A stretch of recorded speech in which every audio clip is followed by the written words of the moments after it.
Okay, so I'm here with Patrick Shine. He's a 44th Ward Alderman candidate for 2019's election. It's February 26th, correct? That's correct, yeah. Okay.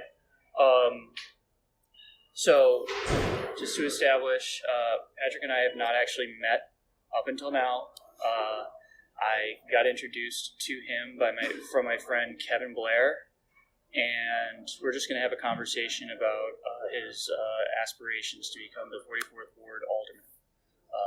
The election takes place on February 26, 2019. Okay. So, Patrick, first off, what inspired you to become interested in running for the 44th Ward's Alderman position? Yeah, so totally understand. Yeah. It's a mouthful.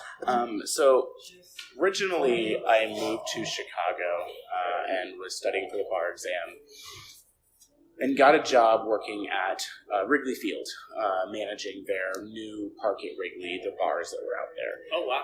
I needed something to do while I was studying because I was going to go out of my mind being cooped up in the house. Yeah. So while I was waiting for my results of the bar exam, I got that job and I got to meet so many people in our neighborhood because it was a meeting place. It was a cool everyone new outdoor. Goes out there. Absolutely. Yeah. So as these events were happening and I was meeting people, I started listening to their gripes and concerns about the neighborhood and what they have not been talked to about with the government, with the aldermen, with the city, with everything.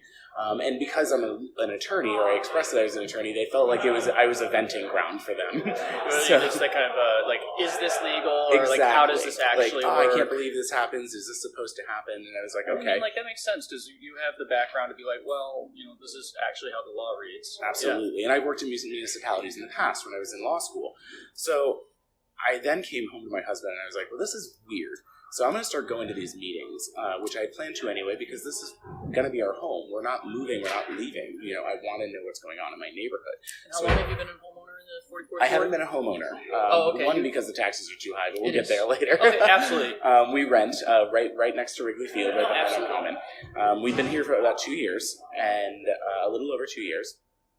And so I started going to all these community meetings, and I started listening to the people talk and their concerns and listening to the aldermen's responses to them, and I got concerned because they weren't responses that I felt were complete and giving accurate statements, and I felt like the alderman was really kind of combative towards the residents. And to be clear, this is Alderman Tom Tunney. Tom Tunney and James Kappelman, because they were both in meetings together because Lakeview combines both of their wards. And Tunney would go to some meetings. Mostly he did not go to the meetings. He would choose which meetings he went to. Okay. And I know he's busy, but yeah. I was busy too, and I ended up being able to go to every single community meeting. Yes. All the time. So I got concerned, and one day... You were studying for the bar, and you had another part-time job. Yeah. Yep. Okay. So I got concerned, and I came home one day, and I said, something needs to be done about this, because people kept saying, someone needs to run. So I came home, and I said, honey, I'm running for alderman. Okay. And then that was it. And this happened in September of last year, and I put my papers in then. So take me from September until now. As you feel, what has your experience been like running for alderman in Chicago? Tenuous at best. I'm sure. I mean, you had just moved here. It helps to have connections within Chicago. It really does. I've been here for 10 years, and I understand that, just knowing someone, even casually, from 2 or 3 years ago in a passing manner actually is a really good way to just start a conversation. Yeah. So, what have the struggles been for you in that way? I'm actually glad you asked that question. I was thinking about that when you had said, are there other questions that you want me to ask? And you just asked the exact one that I was going to say. One of the hardest things that I've gone through is the fact that people seem to think that there's some precedent on what you need to be an alderman.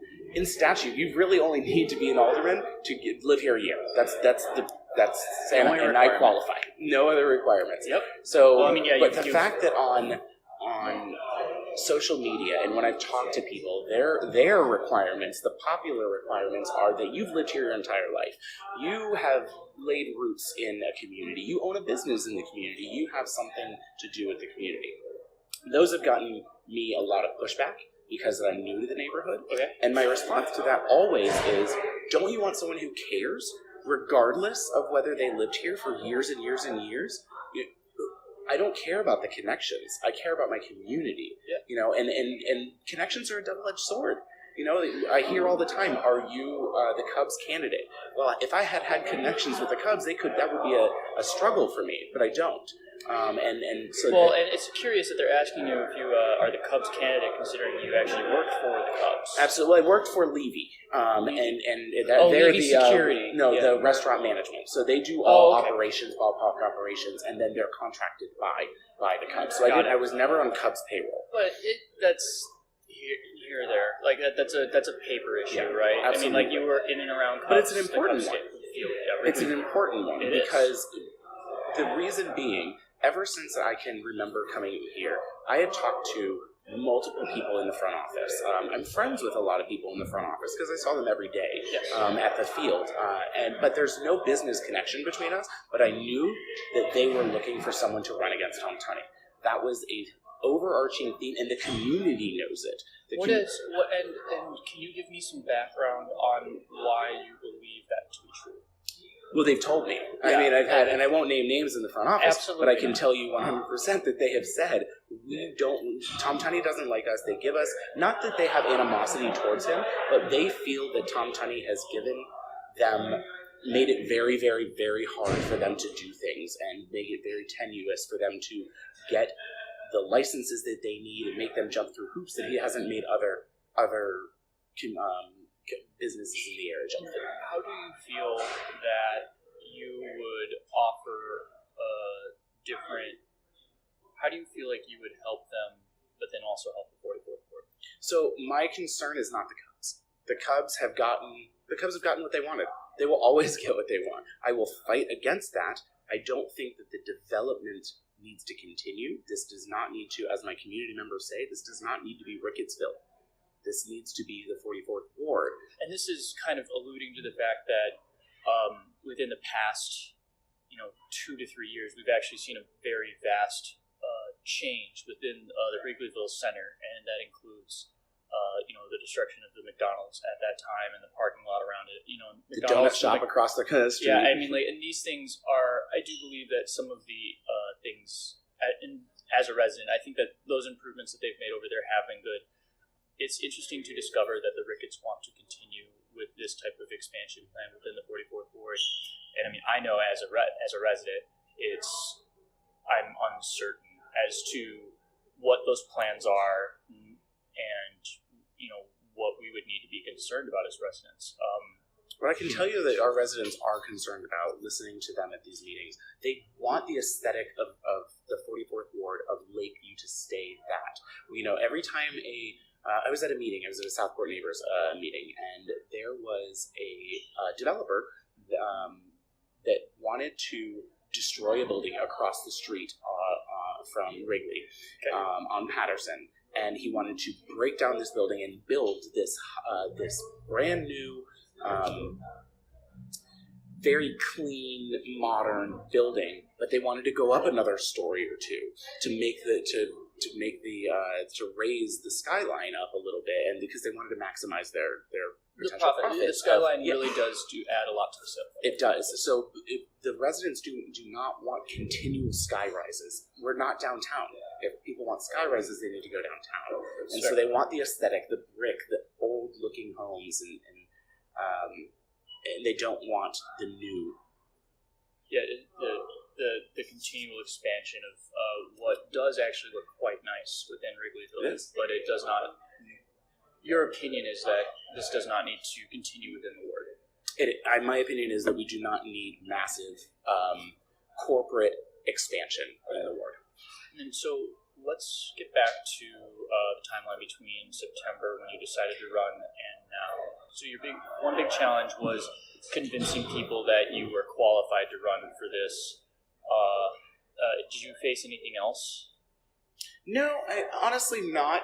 What I faced was it was just curiosity because no one had ever heard of me, and I knew I had to get a head start. That's why I did this over a year ago, when no one else was even thinking about this. I'm sure Tom Tunney wasn't even thinking about.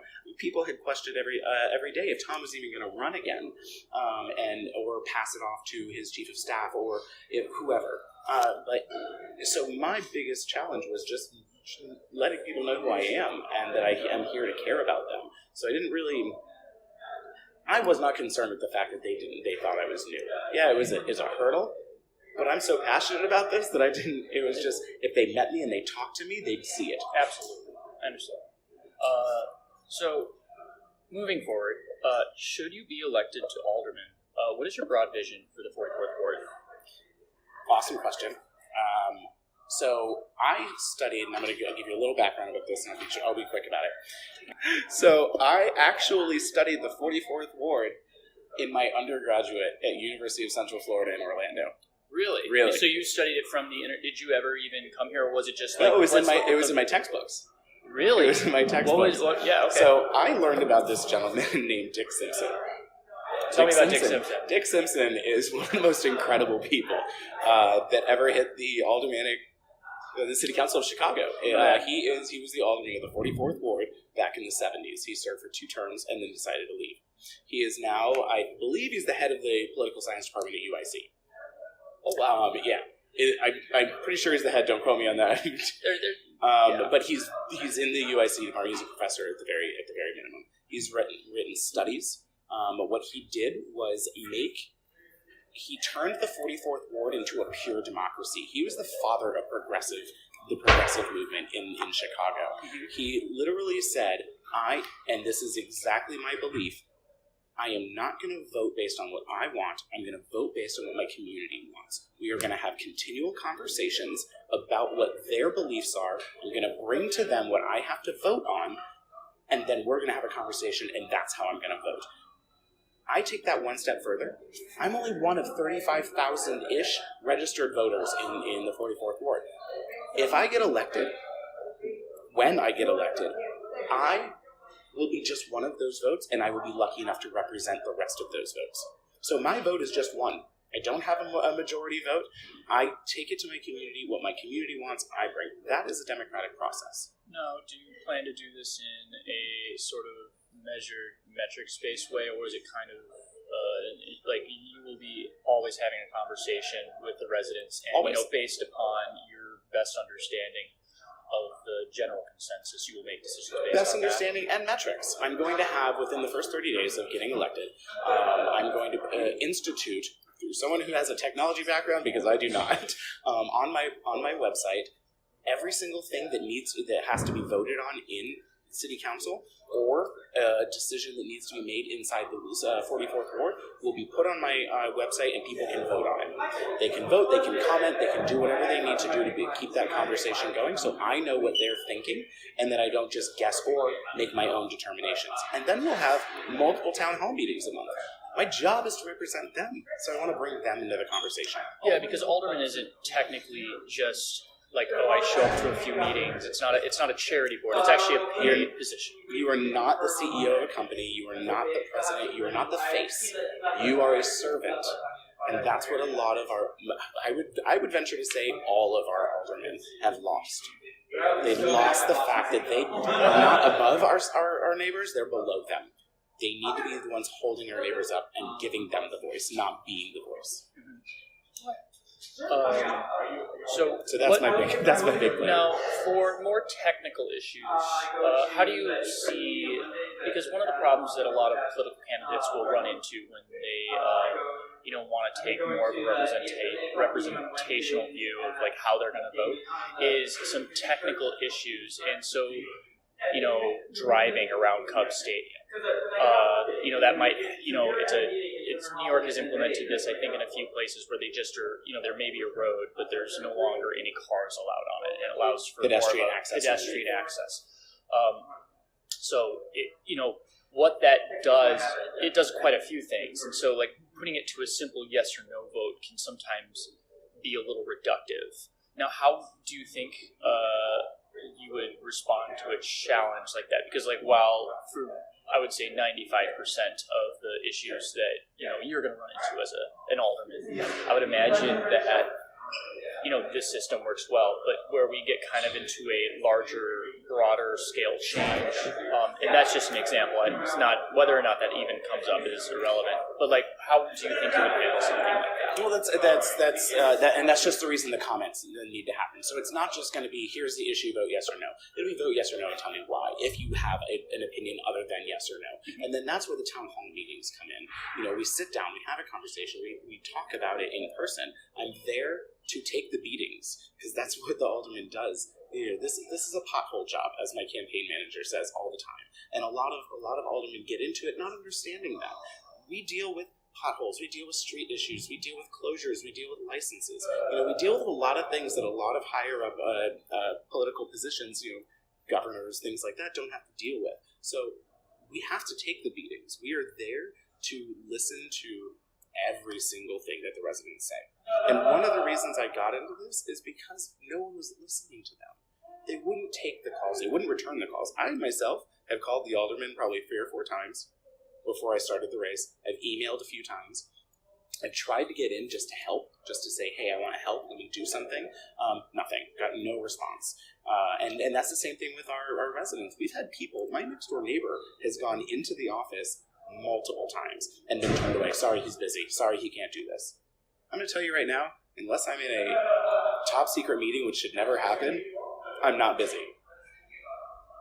And so how does it make you feel as a resident to know that it's really difficult to actually even gain access to the person who's supposed to represent your views? Frustrating. Yeah. They're the ones who are supposed to be listening to. Who else is going to listen to us?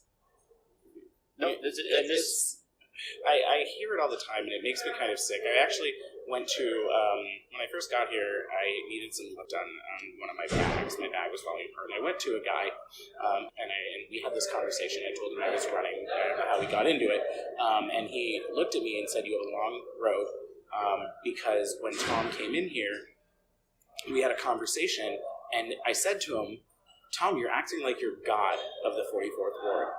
And that resonates with me every single day. Why is he acting? Why is anyone acting like they're God of a ward? Again, it goes the above, not the below. What is the most important issue you see facing the 44th Ward over the next 3 years? Definitely say what's resonating right now is crime. And while it's statistically not rising as much as in other wards, it's certainly going up a little bit to where it's noticed, or different types of crime that's happening that's being noticed. A lot of my opponents, I don't like that word because I don't like to see this as an animosity race. The other people running have this mentality, and our current aldermen have the mentality that we need more police. Well, I can tell you right now, we're not going to get more police. That is one of the hardest things to acknowledge, and people don't understand. And why is that? Well, because we don't control that. When Tom Tunney said, I want to vote to raise your taxes, and in exchange for raising your taxes, you're going to get more police. Well, the residents believe that. He doesn't have control over getting more police. That's the mayor and the superintendent. It's a budget process. And he can agitate for it, but whether or not the mayor listens to him is actually completely out of his hands. But agitating he has not done, and that's the problem. He continually tells the mayor to get more, and he says that he tells the superintendent, but even worse, tells the residents in every meeting I've ever gone to, it's your job to call the mayor. It's your job to call the superintendent. No, sir. We elected you. How, in the instance where you believe that a increase in police officers was necessary, what steps would you like to take, if elected alderman? So one of the biggest things that I have, and there's another, I'm sure you'll ask this later, one of the biggest things that I am, when it comes to lies, corruption, things like that, and people not listening to me, I'm loud. I am a squeaky wheel, and I will use the media. If someone lies to me, I will let my ward know that I was lied to. I will take what they wanted, and then if lied to, go to the media and say, this mayor lied to me. I will never be a rubber stamp. So I will continually make it known that I am on their tails trying to get this done. We do need more police. But right now, it's not realistic until we get a change in leadership. What I mean by that is, so when the Belmont police station was deleted, and we no longer had patrolling police coming out of the Belmont police station, we then doubled the area that the 19th district has to patrol, but we didn't get any more police. So we now had to double the efforts of the same exact resources that we had.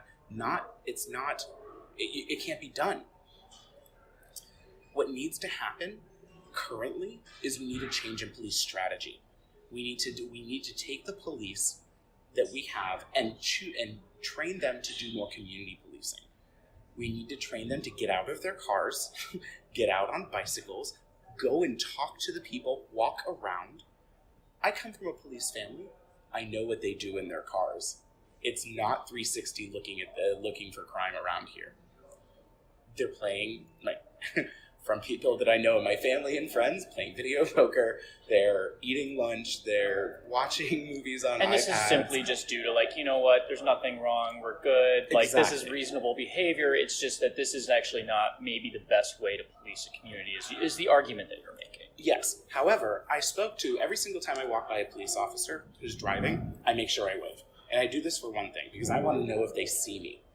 Because if someone's waving, either they're waving hello or there's a problem, right? So I did this for about 6 months. I continually do it, but I did this study for about 6 months. And then I asked a supervisor when I was at Wrigley Field one day, and we had a relationship, and she said, Patrick, do you know why they don't acknowledge you or wave back or anything? I said, I have my theories. And she said, it's because they think you're waving them down to do something. And I said, well, isn't that their job? And she said, yes. But unless it comes over the radio, they don't want to acknowledge it. So you would be making an argument that this is an example of a police force that, while well-intentioned and, probably very proud of the job that they do, and, sometimes our police are actually engaged to do things that are vastly difficult, that when presented with a sort of benign interaction with a common resident, they seem to shy away, not because they, wouldn't want to interact with that person, but maybe because they, it's just not in their register right now. They're looking for more violent offenders or things that are, something more akin to what they understand to be crime. Or they're stretched thin, like I said. Yeah. They have a lot of land to cover. Yeah, so it could be that. But I also had, on the flip side, I had the unfortunate opportunity to call 911 one day because there was a lady parked, a van parked in my back alley, and I was coming home from the Cubs game one day after work, and I saw this guy and this woman having an altercation, yelling at each other. She was really intoxicated, and it was towards the end of the game, 7th inning stretch, I believe. I just heard the song, and he was yelling, "You got us kicked out of the stadium, explicit," and just kept yelling and yelling. Pushed her into the back seat of the car, shut the van door, and he walked away. Now, the back of the license plate had a handicap symbol on it, so I'm automatically hairs raised, said, I don't know if this woman is okay. I also talked to my next door neighbor who said that she saw them drinking out of a flask and taking pills before the game. So I immediately got concerned. I called the police. 20 minutes go by, 30 minutes go by, no one. I called the police again. They said they're on their way. Okay. I saw the police car fly by the alley. Didn't even stop, just kept going. And so I called back. I said, they just drove by me. They didn't even stop. And I was out there waving. Nothing. They just drove by. So I called back. They turned around and came back. When I told the guy, there were 2 guys in the car. It was literally like good cop, bad cop. First guy I told, this guy said this girl got him kicked out of the game. She's really intoxicated. I just want to make sure she's okay. Can you please do a wellness check for me? The guy looks at me and says, the driver says, well, I'd have kicked the explicit out of the park too. I'd have left her in the car as well.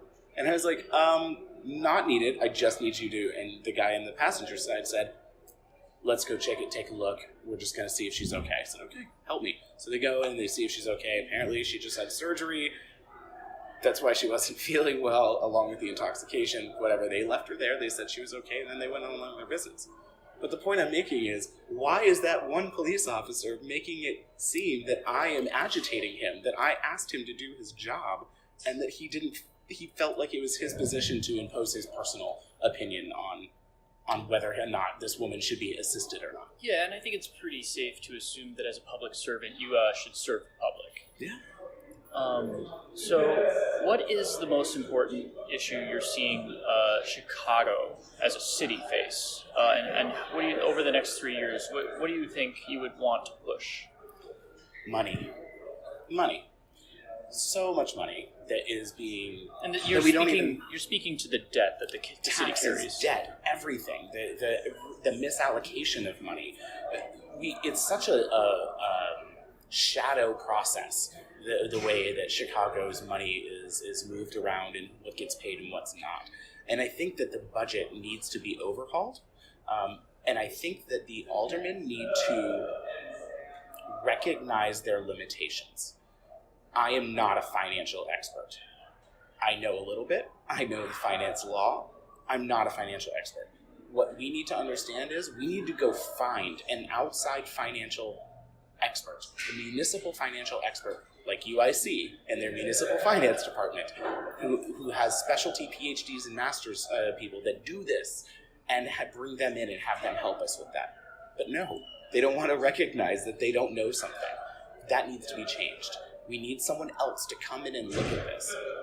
And what I think that the alderman and the mayor are afraid of is that they're going to find things that are corrupt. They're going to find things that are not up to par, and that's why they don't want this done. So my biggest thing is to start asking questions, start poking holes and figuring out, where is this money going? Why is it not going in the places that we need them to be going? Yeah, and so while we're on that topic, it's actually very interesting. So tax increment financing districts, or TIF districts as they're commonly known. What happens in areas that have tax increment financing districts are that they basically take a loan out against their future performance. They basically say, we're going to draw a line. This is our current value, and any increase of value is going to go towards paying for the improvements that we're going to make now. You take a loan out on the future success of an area. So one of the funny things that Chicago is going through right now is Chicago handles their tax increment finance districts a little bit differently than some other places. What can you discuss how Chicago is handling their TIF districts, and I know that you're saying like we need to actually speak to someone else on an expert within this, but what changes do you think need to be made right now based on your understanding? Based on what's going on with the TIF right now is that the TIFs are being allocated based on a one-by-one basis. So each alderman will go and they'll ask for a TIF here and they'll ask for a TIF there. Instead of having a city council meeting talking about these things where it's an open forum and people can attend, this is a one-off procedure where things are being given to developers. And these developers, instead of like improving housing and improving the areas to bring in to make it more attractive for economic development, the TIFs are going to the north, where where everything is already attractive, everything is great, and they're going to developers. Now, what is a big problem and that needs to be addressed is some of these developers will go bankrupt. They'll move to a different area once they've gotten this money, and then there's nothing to regulate that. Now they've just basically taken our money and said, have a nice day, when leaving the poorer sides of Chicago that need that economic development to be able to grow, to be able to be more attractive. And do you know if there's any sort of like larger scale review of the TIF districting? I'm sure there's something, but along the lines of like how Chicago is utilizing TIF districts and maybe the best whole Chicago way of implementing. David Orr is the way he talks about it. He understands that there's issues with it, and I don't think that there's any more oversight over it. There needs to be, but even everyone who looks at, if you as a resident wanted to go and figure out where the TIFs are going, you could find a map online of where the TIFs are going, but it doesn't tell you anything else other than this huge blob area has a TIF. It doesn't tell you if they're going to developers. It doesn't tell you if it's going to improve what it's going to improve. It's just some elusive name that they needed to save onto a file, and they don't tell you how much money is going there. It's just this, like, in this area, Wrigleyville, right along Clark Street, is a huge TIF district, but we don't know what it's going to. Is it going to the Cubs? If it is, why is it going to the Cubs? There's certain things that it needs to be given to a public oversight. People need to know what's going on. There needs to be a little bit more of a summary understanding of what the TIF district is seeking to accomplish. And, as a current resident, I agree. I actually don't know this, and I wouldn't even know where to start. As a candidate, I research this all the time, and it's so convoluted. There's no transparency. There's no easy way for anyone to find anything. And the thing about TIF districts is that there actually is a substantial amount of money that goes into these things. I mean, we're taking wide swaths of communities, specifically Wrigleyville in this example, and the increase in value of property values or any sort of taxes, it has been fairly astonishing over the past few years. So this is actually not a small amount of money that we are talking about. No, and along the property values, like the taxes that are growing exponentially. I spoke to a woman the other day that she said she bought her home 2 years ago for $400,000. She said in 2 years, this latest reassessment valued our home at $630,000. She has not done anything to her home. She had to appeal it because there's some calculation out there that someone came up with that we don't know about that is making these property values so much more because they want more money going into this slush fund, into this TIF that is controlled by the mayor. And it's funny because that is actually very true. My property had been assessed at a value of about $212,000, and when I got the current one, it actually had jumped up to about $300,000. So this is actually something that has happened to multiple people within the 44th Ward, and it is interesting to think about how that is linked to TIF districting and the continued desire for expansion within the 44th Ward. And given broader macroeconomic development or the ins and outs of a recession or a boom, as it were, the reasons for this mass increase of property is very interesting. And not to minimize yours, we're young. If this happens to us, okay, we're going to make the money probably right now. We have an income. We have decent jobs. We can, in the 44th Ward, like going up north, we can overcome this. What happens to the people that I spoke to that have been retired, are 70 and 80 years old, who have had their house paid off for decades? I've talked to so many that said they had for sale signs in their front yard. They have to move out of county. They can't afford to live here anymore just because of property values and taxes. So the city of Chicago, actually, or at least specifically the 44th Ward, is actually going through a very interesting time, something similar to what California went through with their property taxes increasing so rapidly. And so what you're saying is, as a politician, the alderman for the ward, you would want to really start to reconsider how we value our property, especially when it's concerning some of the older residents of the 44th Ward. Yeah, and it's not something that the alderman can do. It's a county thing. So what the alderman needs to do is be the champion for the people. That's what his job is. He can't physically go in and change property taxes. He can't change the equation that it is. But you can start asking questions, and you can start parsing out what is going on. And if something doesn't make sense, you tell somebody. You say something. You tell your residents, I found this out. Other than, I can't do anything about it, or that's a county thing. You're passing the buck. Yes. Okay. So we're going to move on to...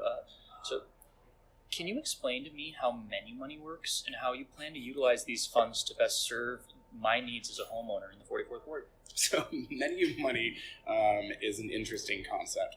Menu money is, I think, it was about $66 million last time that I looked, each year is given to the alderman, split up between 50 wards equally.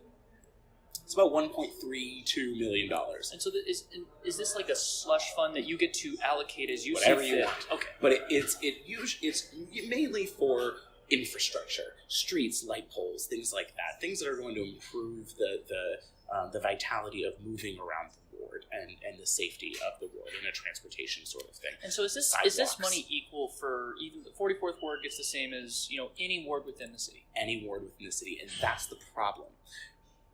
The 44th ward does not need as much money as... So let me back up. Take it this way.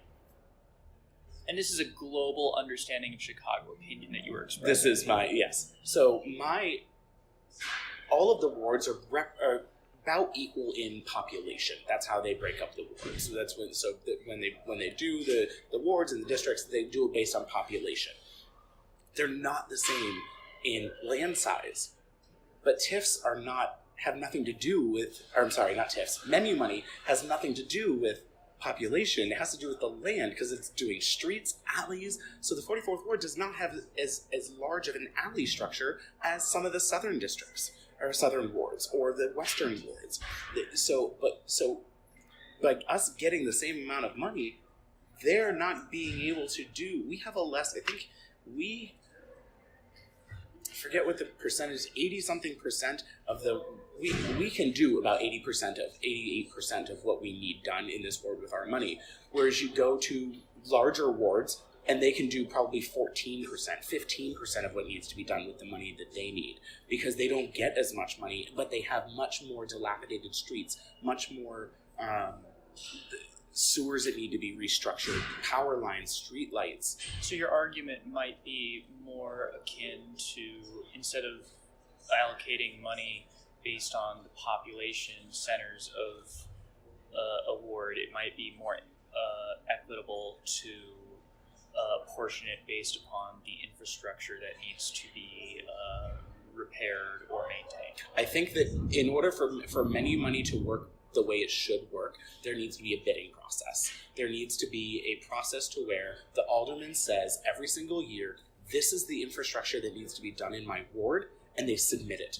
It's a budgeting process as opposed to a slush fund. Absolutely. What you believe. 100%. Because there are so many better things that can be done with the money that's here. And I don't know if you were going to ask this later, but I want to get into it right now, is the way that construction and the infrastructure is working here is not only frustrating me, I can tell you it frustrates the entire ward. I can tell you 3 times Broadway has been dug up. 3 times. Within 2-3 years. Why? What? Because every time they dig up the road, they put it all down and be like, "Hopes forgot this." Dig up the road again, do something again. Oh my God, we forgot to make the bus pads where the bus stops heavier so it doesn't cave in. So dig it all up and do it again. Why wasn't all of this thought of so we can do it all at once? It doesn't make sense. So what your issue at this point concerning street repair and repairs done in Chicago generally is that we don't take, as a city, we're not taking a long enough view to understand what's going to be desired or wanted but from our residents, because there is a sort of detachment from those residents. And as a result, we end up taking a lot of half measures to satisfy current complaints, and when new complaints arise, we realize that we actually did do it wrong, and we are going to do our best to correct it. But this approach does cost a lot more money than something that might have taken a little bit of time, but would have answered most of the residential complaints. Absolutely, 100%. And then we could have used that other money to do something else. Mm-hmm. We could have improved 90% of the streets in this ward if we didn't have to dig up Southport and Broadway 4 times, and in doing that same thing, a lot of people on Broadway and Southport have said it ruined their business. They are closing down because during those times, traffic was not allowed on the streets. It was hard for people to walk on the streets. They did not get a lot of foot traffic. They've lost in revenue. And that's actually very true, because there's actually a restaurant that I frequent called Rocks that stayed closed for more than a year and a half, it seemed, simply due to a kitchen fire. And, during that time, it actually kind of made sense for them to stay closed because a lot of their revenue is based on outdoor patio seating. But no one really wants to go sit outdoors when the street's dug up. Absolutely. So that's all I have. When someone, well, it's the same thing, and it could be done more efficiently, and we could get away from. My husband and I were in a cab one day, and he said, and we were talking to the driver, as we do all the time, because I'm a talkative guy, and he said that, it was right when we first moved here, he said, "Welcome to Chicago, the city where there's only 2 seasons, winter and construction." And it now seems that they're coinciding, where it's just construction all the time, and winter happens intermittently. We're starting to even encroach upon winter. That's how much it is. Okay. Well, so with menu money, because in the argument that you're making obviously will not be corrected if you were elected when you came in. So first year you will get this $66 million or however much money. 1.3. Yeah, whatever the money that you get. What would you seek to do with that type of menu money in your first year? Well, one, I would make sure, because it is the alderman's duty to do the repairs and everything in his ward, I would make sure that any project done in the ward was only done once. We look at anything that has to do with that infrastructure, and then we get it done. I'm not saying that there won't be mistakes. We're all human. We may not have thought of something, but 3 times doing something is a little ridiculous. But we bring in all of the experts. We bring in everything to figure out what needs to be done, get it done, so we only do it once and save that money. Then we can do other things to beautify the ward. Southport, one of my favorite streets. I love the Southport corridor, and I know many business owners on Southport. It's not, why is that not celebrated as a small business community or corridor? It is. So you go to Old Town, you step foot into the main street of Old Town, and you know you're in Old Town. There's these beautiful wrought iron cast things that say Old Town, and every Southport corridor can barely get street banners on their things because the menu money isn't there to do it, and they were told that if they wanted that done, each business owner is responsible to pay for the banners that are on the street signs in front of their business.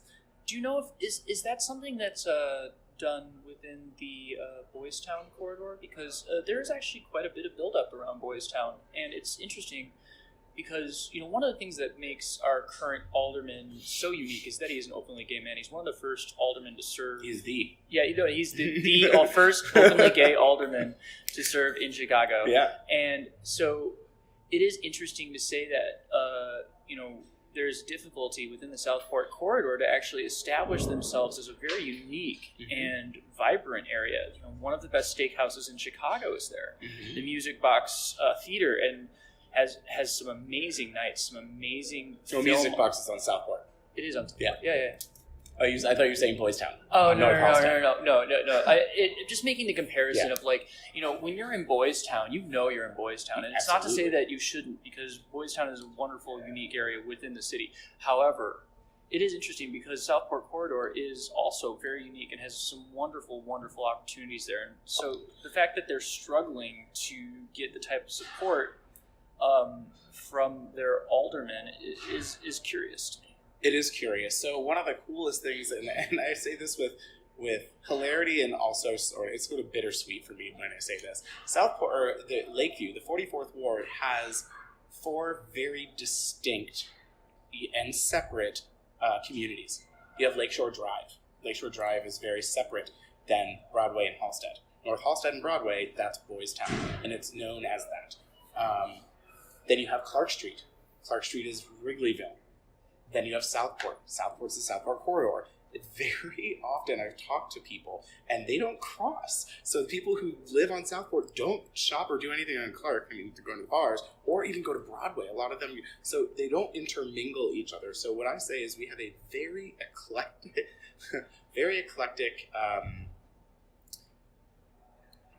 communities here in the 44th Ward, albeit very white, but very, very eclectic in the types of people and mentalities that live here.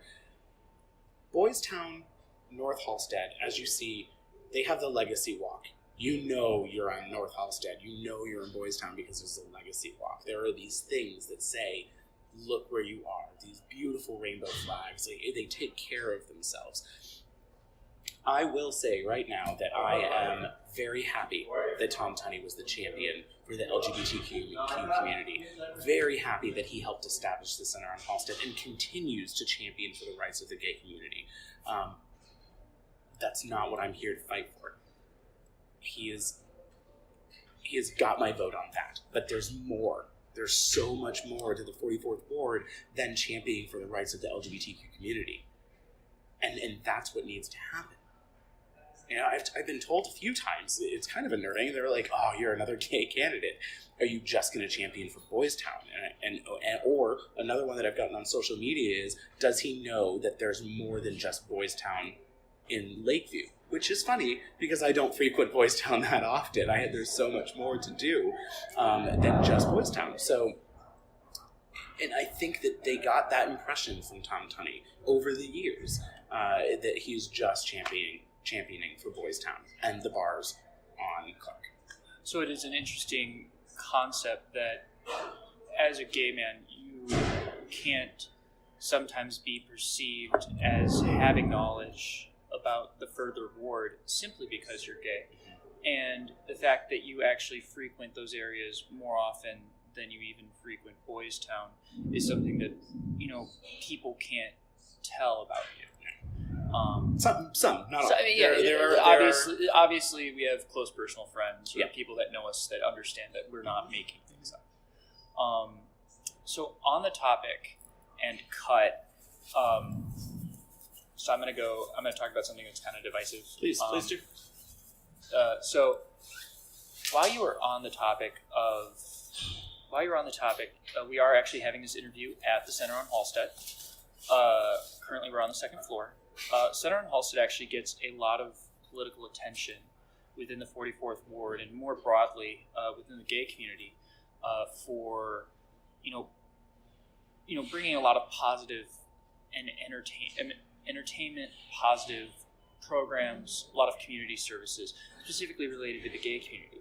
Now, unfortunately, the gay community is broader than the 44th Ward. And the argument I see commonly online is that a criminal element is brought in as a result of the Center on Halsted's programs. How do you feel about that argument? Well, and I think it's more broad than the Center on Halsted. I think it's Boys Town in general, and the criminal element is more to be perceived that the LGBTQ community is vulnerable. And I think that's where it goes. Again, in comparison to the rest of Chicago, it's not like we see shooting, stabbings, and gang riots down the street. But there are frequent things on CWB and that portray and hold crime in Wrigleyville and Boys Town. It is a internet website that chronicles the crime within Boys Town and Wrigleyville. If you're not watching this website and you're a member of the 44th Ward, you should start. You should absolutely start. They put things on there and they make it known that things are happening. So I'm sorry. What was the question you were saying? So the question was, how does Center on Halsted play a what role? is your response to the argument that the Center on Halsted brings in a more criminal element to the ward that is unsafe and needs to be managed? Yeah. So again, it's not just Center on Halsted; it's a Boys Town element, and it needs to be managed. Again, going back to the policing structure, with police not just passing by in their cars, actually taking in notice and getting out and talking and seeing things where they're perceived to be a stagnant element, where they are standing and someone's not going to run up and beat someone up for the broadest of terms if there's a police officer standing there. But if there's a police officer that just drove by in their car and they're like, well, they're gone, and then they can go back and do their dirty work. I mean, it's just a total different police mentality that we need. And it's funny you say that because I actually can't remember the last time that I spoke with a police officer. And I'm not a stranger to going out in Boys Town, in and around Boys Town, and seeing seeing a police officer in full garb.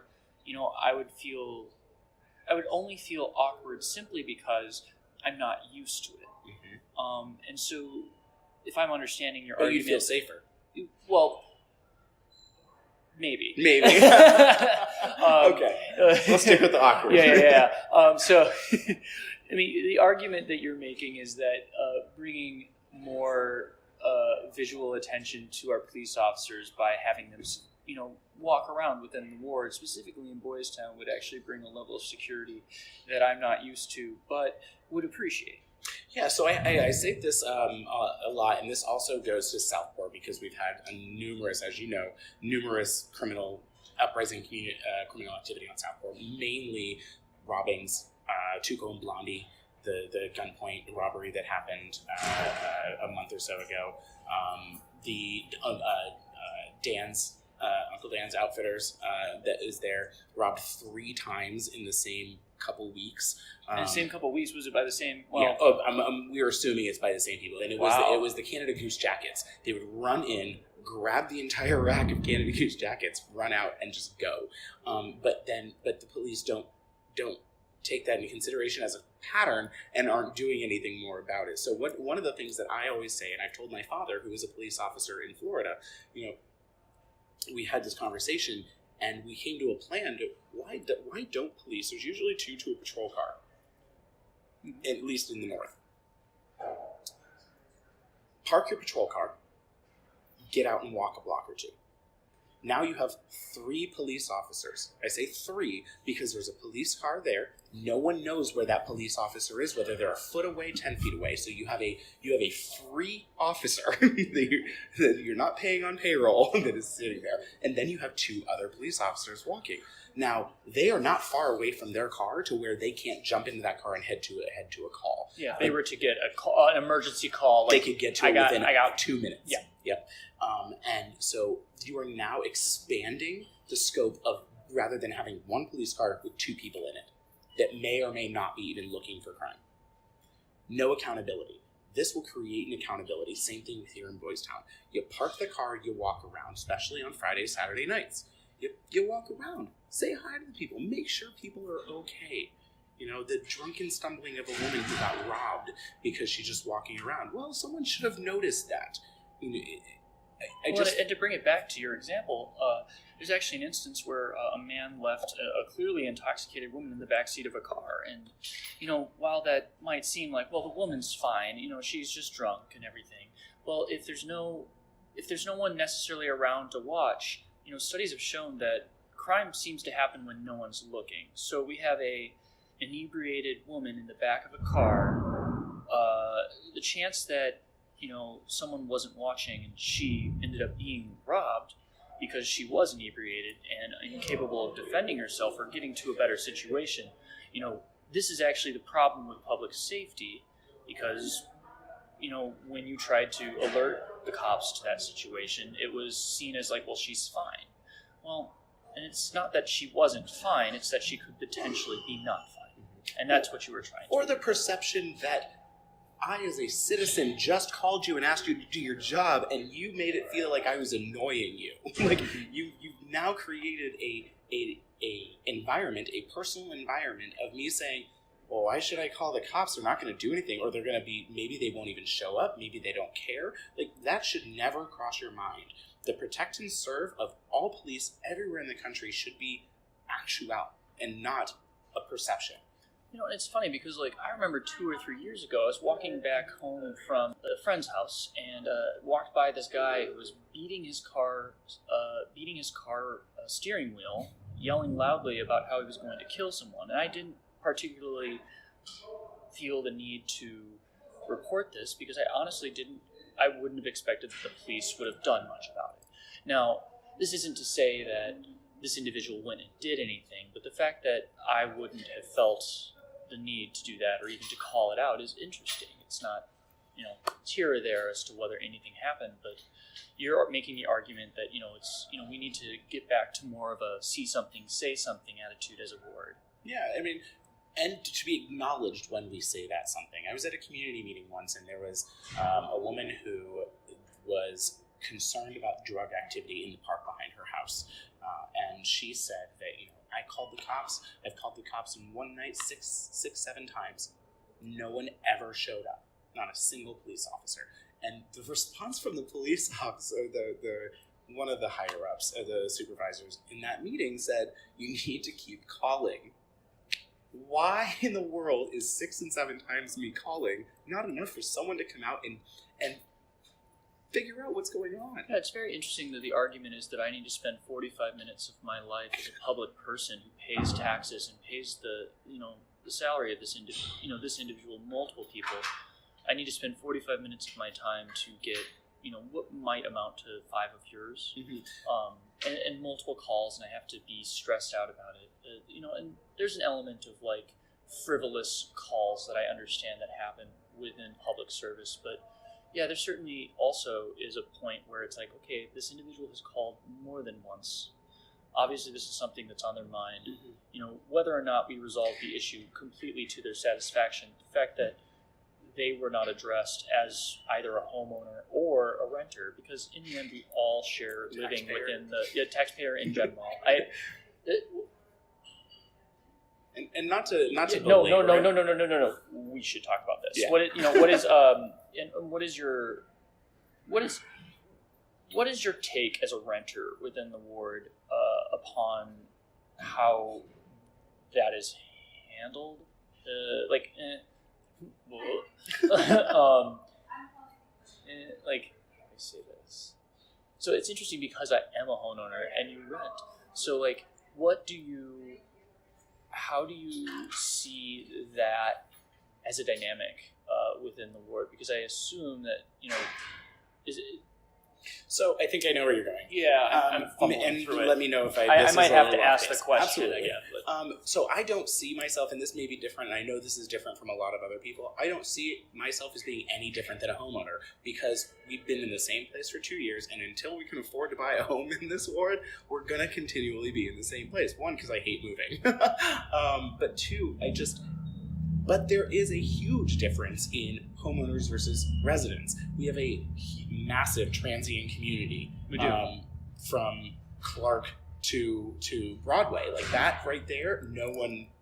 Very few people own it. If they own, stay. they share rentals within their unit. Not units, totally but transient community. So a lot of them don't care. I mean, I know in my own building, there are things that I do as adults. We can bring it down to breaking boxes down before you put them in the recycle bin, that they don't care. They just throw things in there. So but I myself don't see myself as any different than a homeowner in here, and I haven't perceived that there would be from any circumstance. I don't think that if I called the police as a homeowner versus me calling the police as a renter, because they don't know, that there would be any difference in a response. And to go back to that, I don't think that my example of community policing would have resolved the issue with that woman who called the police who didn't get it. That is a staffing issue. That is them being stretched thin. So I don't particularly blame them when it comes to that. I think that there should have been a follow-up, maybe a phone call or something to that woman, some sort of response or acknowledgement that her request was, because they do prioritize calls, that her request wasn't just thrown in the circular filing cabinet. And I just confirm this with you. While we understand that there may be some understaffing or budget issues, we do agree that everyone that's working within the government of Chicago, whether that be police, bureaucrats, or politicians, are really trying to do the best that they're capable of, and there are limitations that prevent them. Now, one of the things an alderman can do is make a change to those things that limit them. And yeah, this isn't a question. No worries. So one of the, I love it. But one of the things that an alderman can do is stop lying. So stop giving us something and then not telling us the difference. And let me give you an example. So you don't tell us that we have 19 new police officers at the 19th district, but then don't tell us that 14 are retiring, so we netted 5. He only touts, and a lot of this isn't just Tony. It's taking new hire statistics as a example of the mass expansion of our police officers. Absolutely. Don't say we're kissing you on one hand, not beating you in the face with the other. Don't lie, because it only makes you look worse. Because a lot of people, like we had talked about, they don't dig. They just take what is given to them as gospel, and then and hope to whatever that the person not talking to them isn't lying to them. And the problem that you're pointing out is that it's not technically a lie. Taken as a whole, it is a misrepresentation of the facts that are trying to be communicated. Yeah. As an attorney, we call it half-truths all the time. It's just a well-known fact. So, I'm going to move on. What was the 44th Ward Assembly, and why do you want to bring it back? So the 44th Ward Assembly was Dick Simpson's, his idea. It wasn't just an idea, his implementation. And it had some troubles, but I think it was because it was in the 70s. It was hugely progressive in the 70s for this to even be done, that the machine was no longer in power, that he wanted to give them the voice back to them. Essentially what he did was he made precinct captains. And the precinct captains would meet, sort of like the city of Chicago.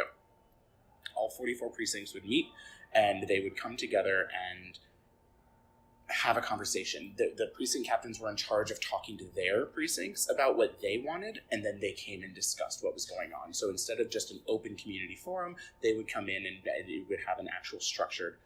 But what happened was the way it didn't work, and this may be going beyond your question, but people started getting lazier, and they stopped going to the meetings because they didn't see much of an incentive to going to the meetings because things were sort of going the way they wanted them. And they were like, oh, well, he's good. Everything is going well. I want to bring it back. I think it'll work now. I think people are more active now in this area. Do you necessarily feel that it'll always be something that happens in, like, the physically, like, we're all in an area and we all talk? Yes.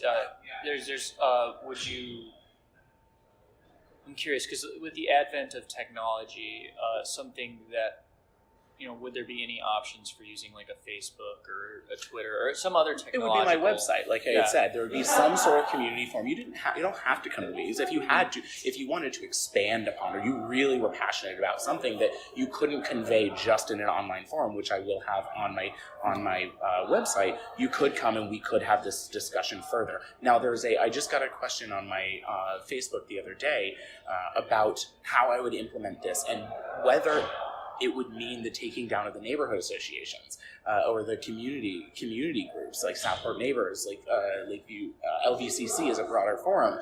And what happens to those meetings, there's only about 10 people that go to each one of those meetings.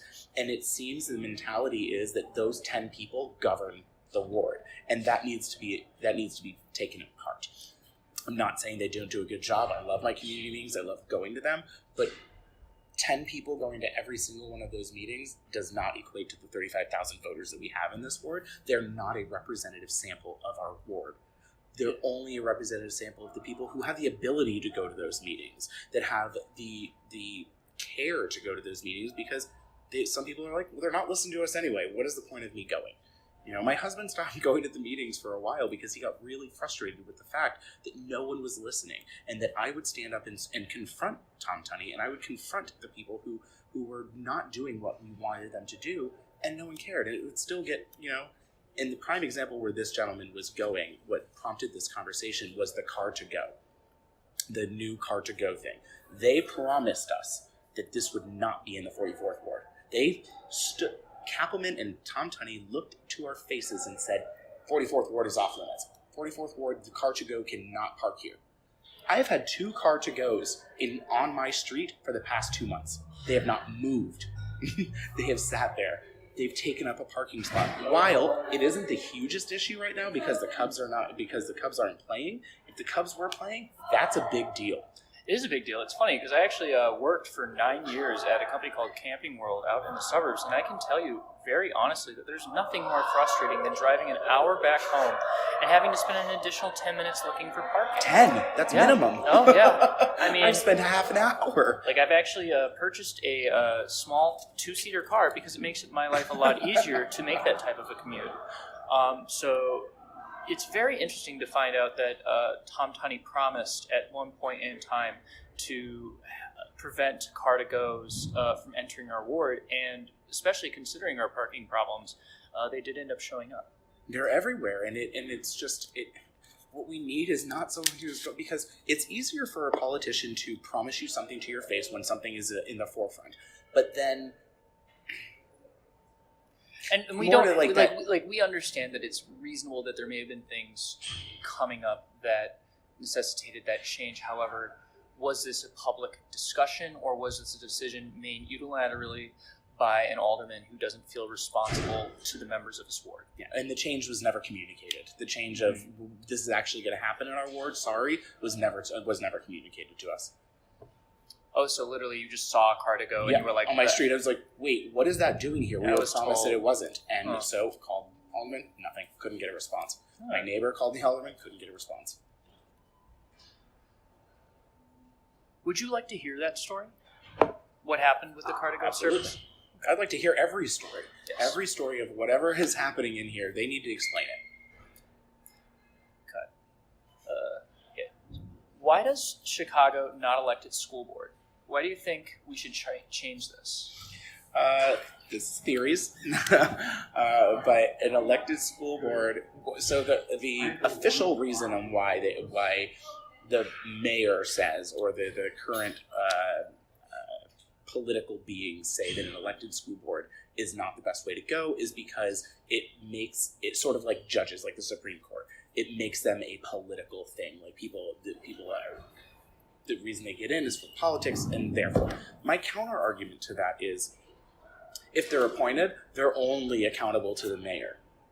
And therefore, the mayor can institute, because there are so many contracts that go with that, there's tax implications to where they get taxes to use.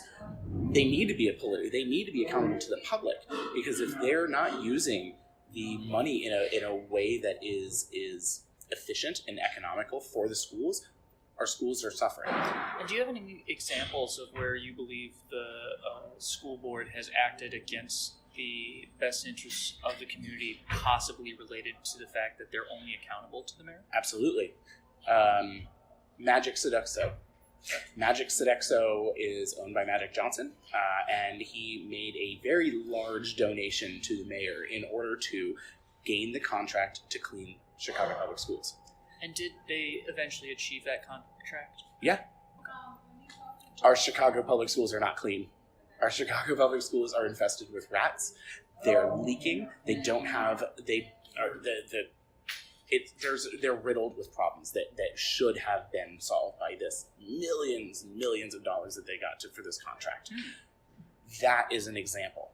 We don't have oversight over that, so we have to sit back and say nothing. The only oversight we have is that we just pushed Rahm Emanuel out of office. That was the only way we could have done this, and possibly get our elected officials to make this an elected school board.